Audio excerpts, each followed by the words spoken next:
Hi, my name's Emily. I grew up in a farming community in Somerset and I now work as a climate change researcher at a university. We are here to talk about the climate crisis and it is indeed a crisis. Every day, I'm faced with the challenges of our troubled and complex world, but none of them loom so large as climate change. Climate change is quite simply an existential threat for most life on the planet, including and especially the life of humankind.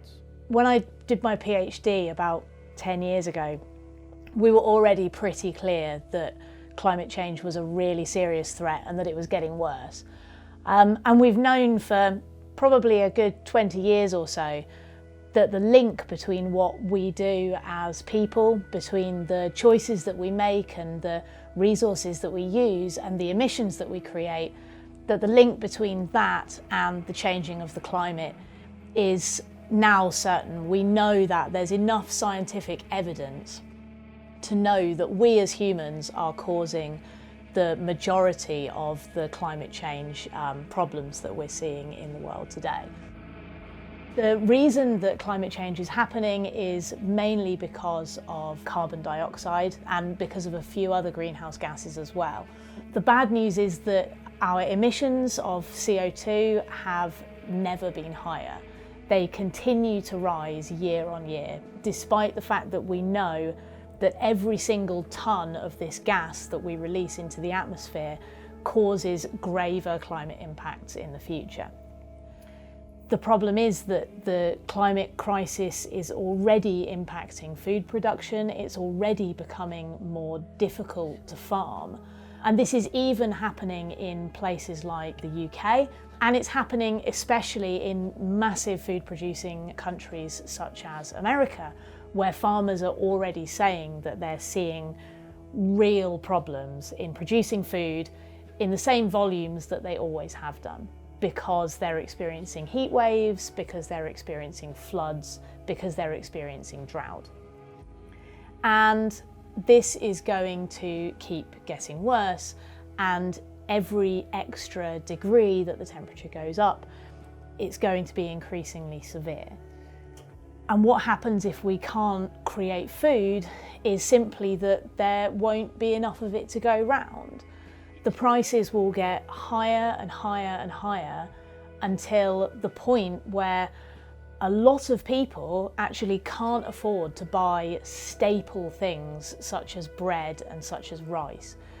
Picture a situation where you go into a supermarket and a loaf of bread is £5 because areas such as Norfolk and such as the US and such as Russia, where we get most of our grain from to make the bread, because those areas have had such a severe heat wave, such a severe drought, that their crop has failed.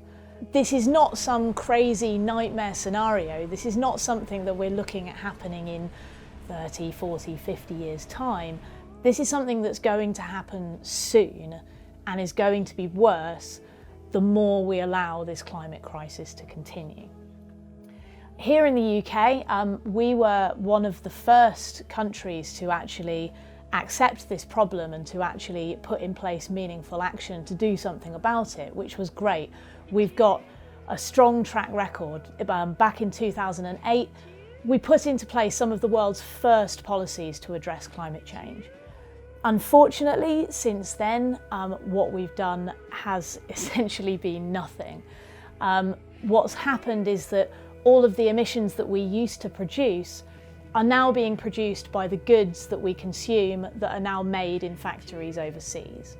And so, much as the government likes to talk about how emissions have gone down in the UK, the reality is that if you account for all the stuff that we buy that's now manufactured overseas, the reduction has been a lot smaller.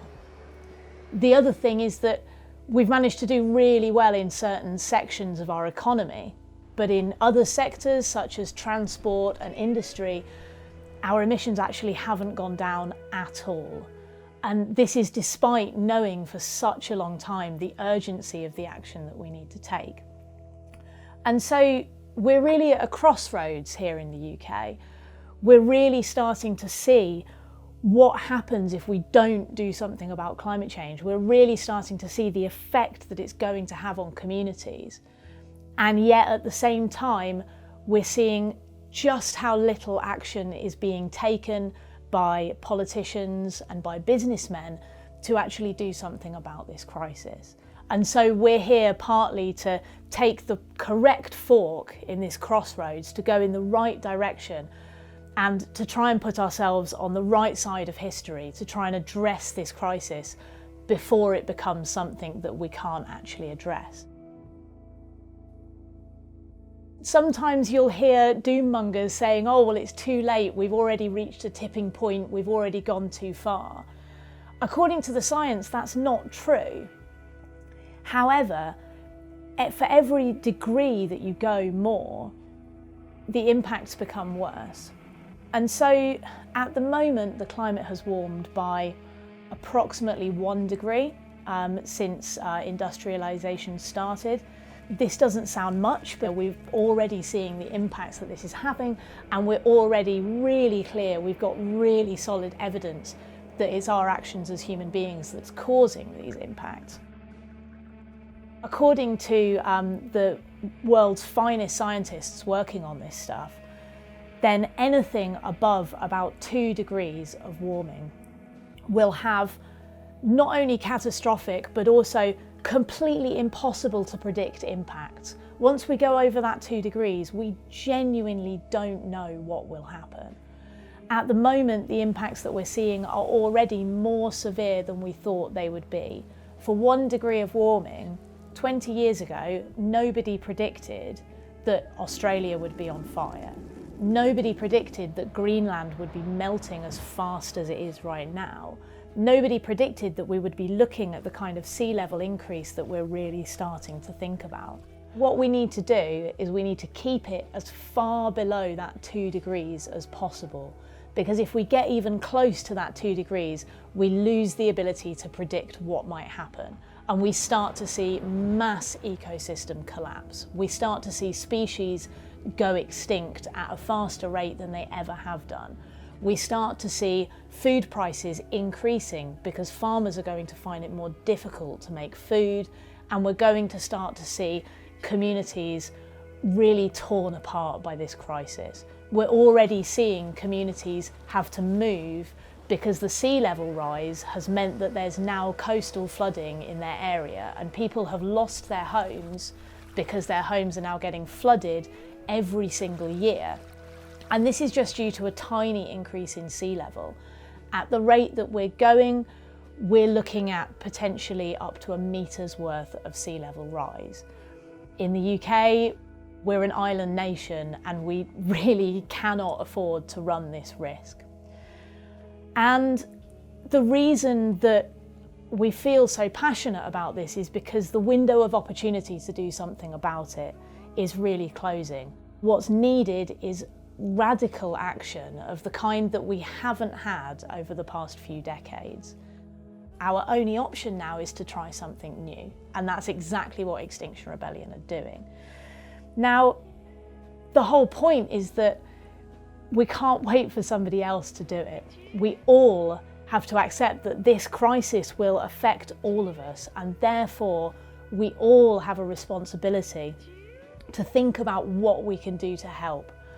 Think about all the stories that we read about people who've done heroic acts, people who've rescued someone from a burning building. None of those people stood back and waited for someone else to run into that situation. This is our chance to all be heroes. We can all do this heroic act, but it has to start today. When I'm talking about acting, I'm not talking about politics. It's not about whether you're on the left or the right. It's not about whether you're Conservative or Labour. We need to go beyond that, because that way of thinking is not working. Politics is just not getting us anywhere. So we're going well beyond that and looking at what we can do that might actually bring about the radical changes that we need. Extinction Rebellion has done a lot of research into how this might be done.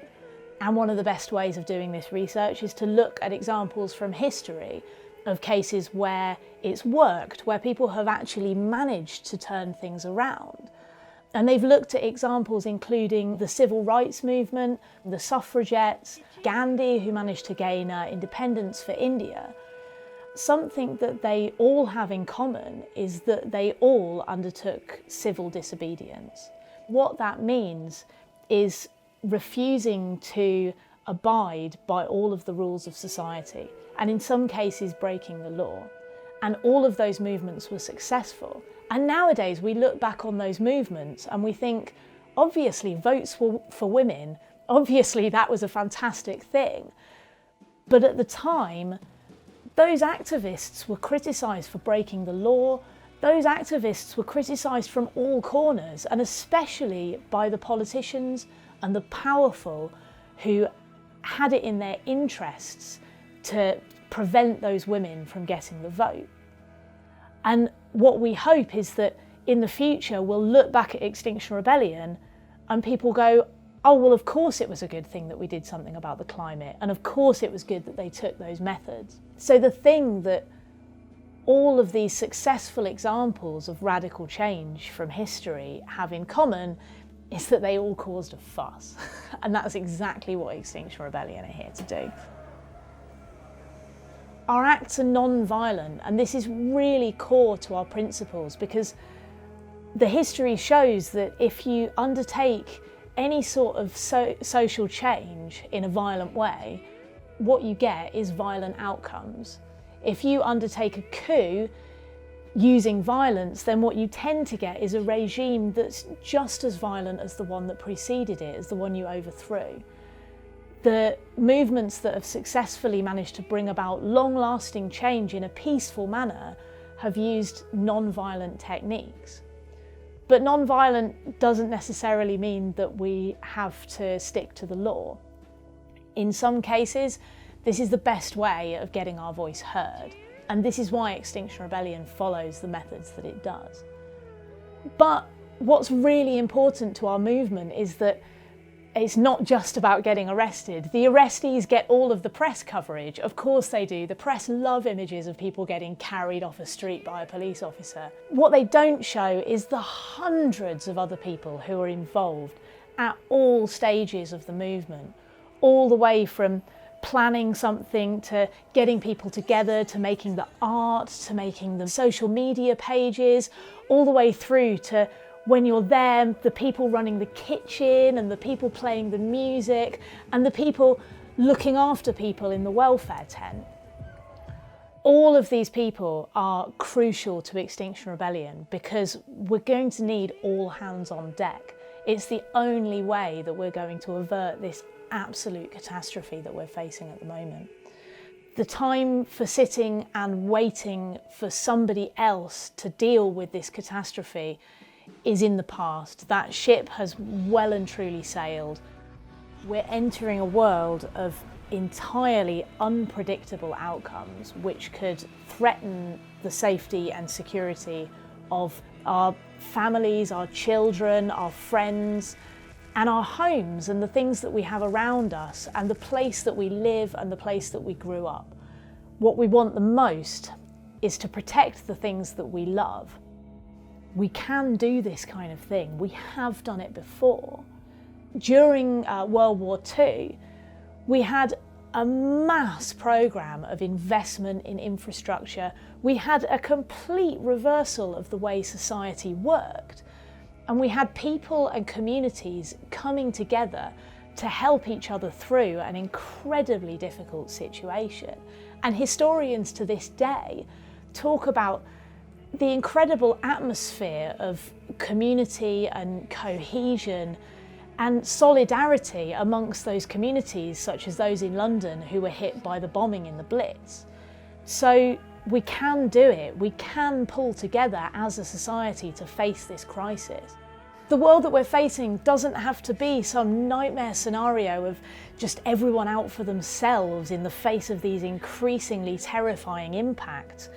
It can be a world where we all draw together, where we all find our shared goals, where we all find our common interests, and we start working as communities to address this problem.